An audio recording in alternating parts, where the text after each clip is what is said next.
Good morning. It's so good to be with all of you. You've been so incredibly kind, so welcoming, so open. I am thrilled to be here.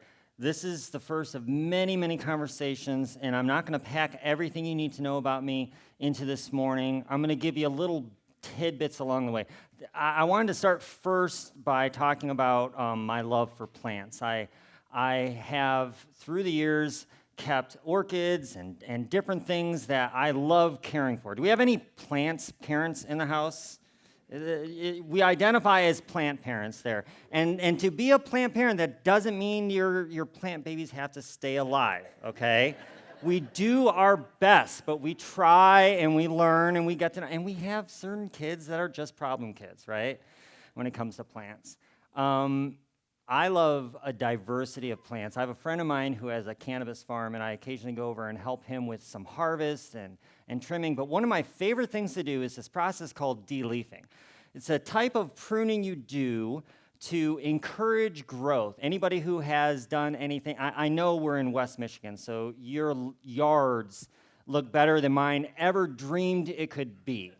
I get that. But you know that there's a principle that if you prune something back, you allow the plant to put more energy into the things that matter. Sometimes if you're growing a certain crop, you want to encourage growth into the production of buds or flowers or beans or produce instead of the leaves. So we do this process called de-leafing. And these plants grow big and vigorous. There's a reason that it's called weed. I mean, they grow like weeds. They're very prolific plants. And so they're reaching up towards the lights, and they're growing all big. And it's one of my favorite stages to see the plant because they're just so alive and so vibrant. And then we come in with clippers, and we just give it like a haircut, like the kind of haircut that you got as a kid that you were like embarrassed to go out and show your friends for a week. Like, we take so much off. And as a plant person, I used to be really, heartbroken at how much we would take off and the state we would leave the plants in. Like, I was apologizing to the plants as I'm trimming them back. I'm like, I'm so sorry, he told me to do it. Brian is my friend. He's the one, and he's a little bit more aggressive than I am. So when we do our de-leafing, we all are kind of plant lovers, and we're trying to do our best, and then we always ask WWBD, what would Brian do? So Brian comes in, and we're like, Brian, what'd we do? And he comes in, he looks at the bottom, he's like, nope, snaps this off, this, cut this off, and he even goes in there more aggressively. And we're trying to learn. Now, the thing is, when we walk away, the room is just like bare, and it looks like we have just taken the life out of these plants. But you come back, even in a matter of days, and you see these plants start to pop back. And as a matter of fact, the very things that we took away allowed the plants to become even more healthy, to produce better, and to put its energy into the thing that mattered. We're talking about this morning for a couple weeks the idea of being in the land between, this in-between space. We were talking about it in pre-talk, and the word came up, liminal. And I'm sure that that's probably a phrase that's familiar to most of you, this idea of liminal space, being in between something. Liminal comes from this root word limen, which is really a transition. It's actually kind of like a door frame or a door post. There's a limen. There's a threshold that you cross. And so when you cross this threshold, you are entering a limen, a liminal space, a transition place from where you were going through somewhere into something else. Okay, so examples of that in the world would be things like airports, things like hallways, where you're starting out in one place, you're going somewhere else. Some of you grew up to the point where you remember the transition where air travel was not as much of a thing that people did, and now we take it for granted. I have done trips around the world, Scotland and Africa, and it never ceases to amaze me that you can show up at an airport, and yes, that whole process is stressful as can be, but you show up at the airport and you go through all the things, you check your bags, and they ask you all the questions, you go through, and you sit down in this tube, and then you leave your place where you were, and then you walk out into somewhere different. You have gone through this transitional place, this liminal space. There's hallways, there's doorways, there's lobbies, bridges. We see these examples of liminal space. In our own bodies, as we talked about even just this morning beforehand, our bodies are going through this transition all the time. Just the amount of cells that die and the new ones that are born. You are not physically, biologically, the same person, the same physical makeup that you were 10 years ago. How wild is that? Who are we and what are we made of? And what does it look like when we go through these transitional places? But our bodies go through these transitions, not just over 10 years, but like with every single breath. Something that you've been doing since you've walked in that you probably haven't paid attention until we just start talking about it. Your breath. Every breath in is this liminal transition because it starts first by breathing out. In breath work, we call that retention breath. So there's breath holds we do at the top, and then there's breath retentions at the bottom. And every single time it starts first by emptying our lungs. Do we often think that when we do that we don't have a guarantee that that next breath in is going to sustain us, but we just assume that it will because we live on a planet where oxygen is abundant. But every single breath is a transition. Every single heartbeat. We are going through these liminal spaces in life. And it's not just physical liminal spaces. We go through this in existential ways, in emotional ways. Deaths of loved ones, of family members, of spouses. Divorce. Diagnoses. Chances are probably if we were to sit down in a nice big circle and just kind of pass the mic around and just have some fun and share some stories, I bet you there are hundreds and hundreds and hundreds of stories that you could share that we would all be enlightened with about the transitions you have been through in life. A few weeks ago, I'm trying to remember when, we did a practice where the speaker had us like look in each other's eyes. And I sat right here, and we joked as we came in this morning, like, I know this couple more intimately than I know probably anybody else in this community because, like, we were staring in each other's eyes, and all I could think of as we were doing that is the depth of the stories. Have you ever looked into somebody's eyes and just, like, seen the wrinkles on their face, the color of their hair, their glasses, their story, and recognize that every single thing represents a story, a past, transitions, liminal times that you go through. Pregnancy was brought up this morning, and it is probably one of the most appropriate things that the women in this room have had to experience, those of you who have gone through that transition with your bodies, to have a new life emerge from within you, to have that 9-month liminal period of the waiting. My wife and I have gone through that a few times, and it is both exciting, it's challenging. You're looking forward with hope, and you're also like scared to death that you're going to mess it up. We talked a little bit about how transitions, these liminal spaces that we go through, have a way of seeming so huge when we go through them. But it's only in the process of looking back that we begin to recognize or say things like, I was stronger than I knew. Someone shared an example that was more pertinent in my family's story. My mom recently lost her husband. My dad died a couple of years back, and she's been sharing with us recently what it's like being an 81-year-old adult who is having to live on their own for the first time in years. That's a huge liminal space. That's a huge transition. But the thing is this, what I love and what I tell my mom is how proud I am of her, because it is only in these difficult spaces, only in these transitionary times that we discover our resilience, the depth of what we're actually capable of. Have you ever gone through something that you did not think for sure, like you were positive, like it was going to drown you, you were not going to make it through, and then you get through on the other side and you're like, why did I Why did I get so freaked out over that? Like, I actually had more in me than I realized. In the same way that those plants get those super, super close haircuts and may feel like we're taking the very life out of them, it's simply the removal of one thing that makes room for something else. Richard Rohr, who I'm sure you've read a lot of or heard him quoted a lot, he talks about it this way. He says, liminal space is a unique spiritual position where human beings hate to be. It's where you have left the tried and true, but have not yet been able to replace it with anything else. It's when you're in between your old comfort zone and any possible new answer. You're going to want to run anything to flee this terrible cloud of unknowing. It's true. We as human beings hate these transitions. Our bodies, our minds, our psyches crave homeostasis. My wife and I, the reason I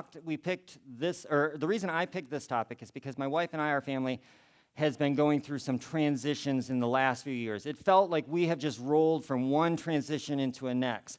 Or if you were to map it out, I would say like there's like transitions within transitions within transitions, right? Like the depth of things that we have gone through in the last year have almost just given us there have been times where we just sort of want to throw our hands up in the air and like, I don't even have any control over what's happening, and so let's just see what comes next. Which is really the most appropriate way to respond when we go through these, right? Because it's not the control that we lose when we go through these transitions, it's the illusion of control. We think we had everything under control. We think we've had our life mapped out and everything is good. You've probably been in that point in your life. You're married, you've got your jobs, you've got things going on, and you're like, everything is finally clicking. Everything is finally working. Your community, you've got a lead teacher, you've got things going, things are exciting, and then you find out some news that just rocks your community to the core. And then you begin to wonder, what are we going to do? How are we going to get through this? Is this our end? But this is part of this ongoing cycle, isn't it? It's this liminal space that we can't escape from because it is simply a part of life. We're in liminal spaces all the time. The question is how much we actually recognize it. Are we actually paying attention to it? Because to be something new, to start something new, there has to be an ending of what was. And that's the part we don't like. We want new. We want exciting. We want the weight loss without the diet. We want the healthy body without going through the workout routine to get there. We want to be able to run marathons without having to do the training program. We want to be able to have the things that we want and to become the person that we are, but we don't often think about the price that we pay. And there's times we have choices. We can choose whether the price is too high. And then there's other times where it's thrust upon us. I'm thinking of those moments where you get that call in the middle of the night and there's that loved one that has passed away. There's that tragic situation that happens. And our family has had our share of that too. In those deep and dark moments, it is so easy to get stuck into a despair where you think, how in the world am I going to get out of this? One of my favorite books that I've given out to people along the way, or I've made reference to, I think her name is Kate Bowler, if I'm not mistaken, but the book is called Everything Happens for a Reason and Other Lies I've Loved. There's actually a great appendix in the back of that book because she talked about how she went through a cancer diagnosis and all the things that people said to her when she went through that. Everything happens for a reason. God has a plan. You've heard it all. And there's nothing more infuriating than someone from the outside looking in at your time of tragedy, at your time of difficult transition, saying, oh, it's all right. You're going to be okay. Everything happens for a reason. You're going to be okay. You're stronger than you know. All those platitudes, when really what we need is somebody to see us in the middle of it and recognize that these transitions are tough and they can sap the life out of us. They can seem like the definite ending of a story. It can seem like the closing of a chapter, and we don't know what the next chapter is. I'm a movie and TV guy, and we don't have as much of this anymore. I'm kind of disappointed, but I love the shows that have always had those cliffhangers. I kind of grew up in the era when Lost was a big thing coming out, right? And like Lost, you just didn't know what the heck was happening in that show. And there's that eager anticipation, and it is like, I don't know, what is the smoke monster, and what's happening, what's going on? And in our lives, we can approach it one of a couple ways. We can either sit and hide in fear or try to stick our head in the sand and blind ourselves to all the things that are happening around us. And to be fair, sometimes that is what you need to do. Sometimes you just need a good cry and a swear in the corners. We found out this morning. Somebody said that was probably one of the things that was most helpful. And absolutely, we need that. But there's times, too, where we also pick ourselves up and we keep going, and we also find that we're stronger than we know.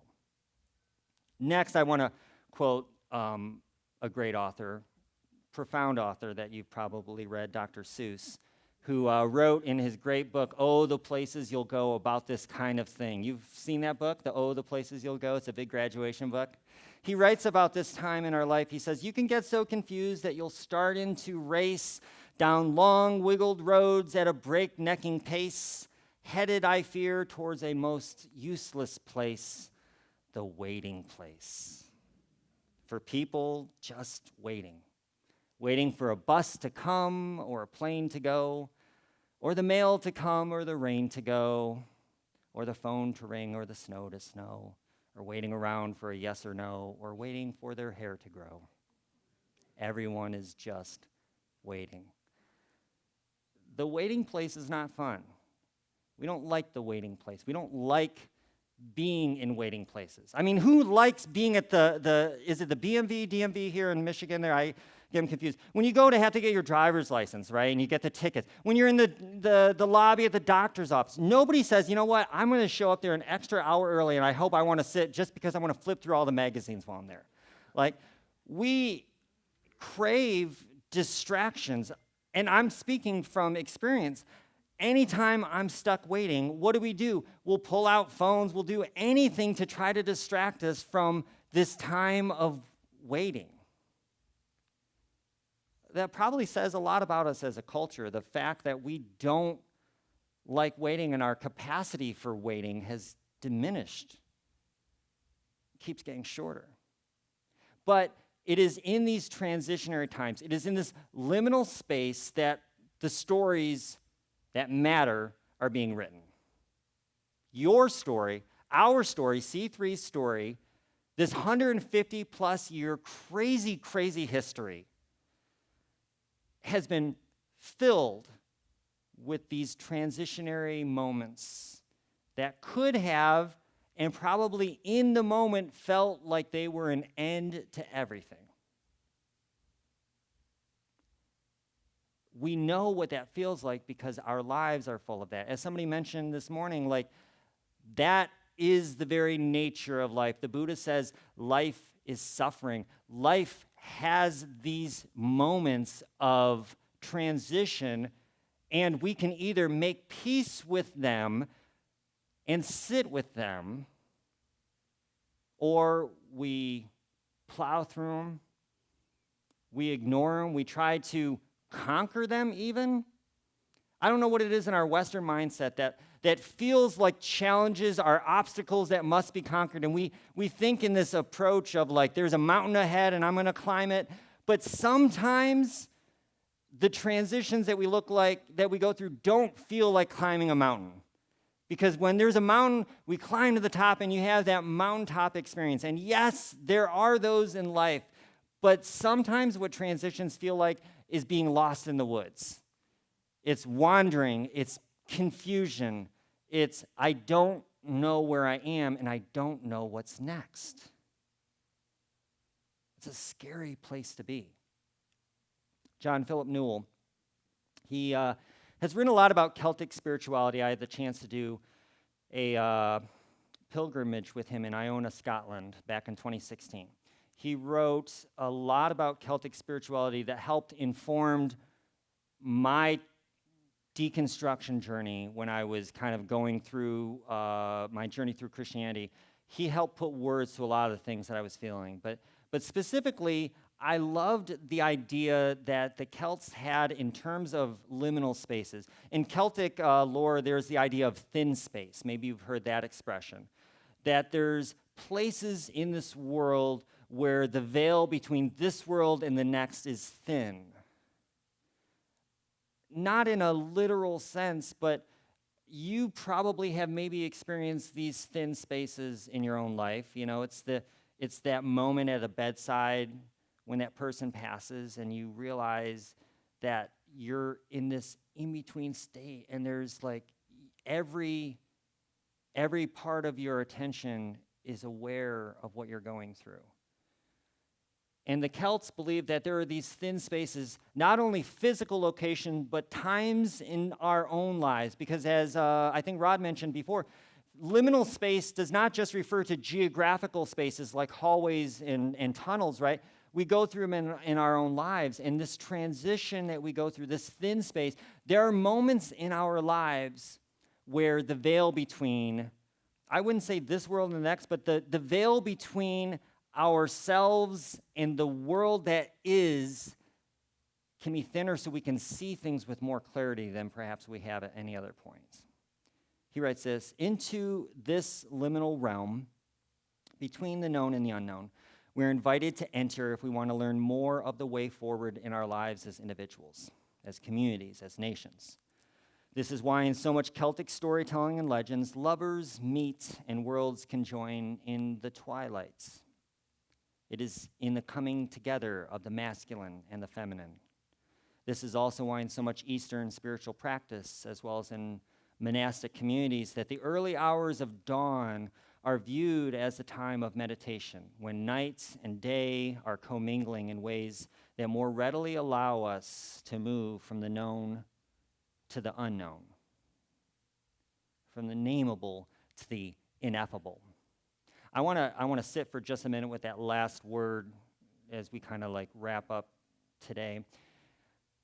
Liminal spaces defy our ability to predict, because if we can predict what's going to happen, by its very nature, that transition loses some of the tension, right? We've been through those moves where we're moving somewhere new for a new job in a new place. And yeah, those are difficult transitions, but I think somebody mentioned this morning, have you ever had the move where you're moving somewhere new and you don't have the job, or the job fell through? Somebody mentioned, getting married in the first week of their marriage, like, what did I do? We have had those times of like, what in the world is going on? The indescribable, the ability to not predict what's next is the hallmark of these liminal experiences in our lives. And if we sit with them, if we pay attention to them, if we let them talk to us and tell us what it is that we need to learn, we'll find that oftentimes those things that we thought were the death of us were actually just simply opening us up for more. It's so much easier to look back with hindsight on our transitions, our liminal times in life, because we've come through them. Look at, we're alive, we've made it. Every single tough thing that you have been through, the good news is you made it and you're here. But we don't have that guarantee, do we? And there's this sense of sitting with the unknowable, to move from the known to the unknown, from the nameable to the ineffable. It is in these times of transition that we should relish the opportunities to sit with what we don't know, to feel all of the feelings, all of the fear, all of the anxiety, all of the anger, all of the frustration, all of the screaming and shaking our hands at the sky saying, why in the world did this have to come together? We had everything all figured out when our best laid plans go sideways. But it is in those moments that stories are written and lives are changed, and we have the tools within us. You don't need somebody telling you everything happens for a reason. You don't need an external plan to make sense of the things that you're going through, because what you have within you is the resilience that is born of going through tough things and making it. And not only making it, but here's why I'm personally excited about this community. Within this community, there are so many stories from so many of you wonderful, wonderful, beautiful souls who have gone through things that generations coming up don't have the idea for, because the 20s, the 30s, the 40-year-olds are oftentimes so tunnel vision, moving through life, going through transition after transition like a car speeding by the highway and missing all the flowers around. You have stories that need to be told. You have transitions you've been through, these liminal spaces, and that you've come through and survived, because we all could learn to walk through these places better. I want to conclude with one last quote that's in your bulletin. I love this. There's a great book by Barbara Brown Taylor called Learning to Walk in the Dark. She says, "I've learned things in the dark that I could have never learned in the light. Things have saved my life over and over again. So really, there's only one logical conclusion. I need darkness as much as I need the light." My hope for us is that as we engage in this new liminal state, this new transition as a community, that we keep our eyes and our ears open, that we embrace the difficulty of the unknown, that we embrace the newness of a new season without clinging to the past and saying, well, why wasn't it like this? Because it is only in the removal of things that we get to have new things emerge, and it is only with the death of things that new life can be born. This is the cycle of life. This is what we go through. But we can emerge through on the other side with a strength and a resilience that we didn't have, and there's stories to be told and people that need to be encouraged through this process as well. I want to invite our musician back up, who just did an amazing job on these songs that I feel are so powerful, because there are things that can be said with words, and there are things that need to be said with music and the arts, and I love when things come together in that way where you can experience and sit with that dichotomy of transition. And so as we kind of conclude, I want to sit with that tension. I want to feel that uncomfortableness that comes from not knowing what's ahead, but also recognizing that what is behind and the things that conclude prepare us for a new future and new things that are ahead.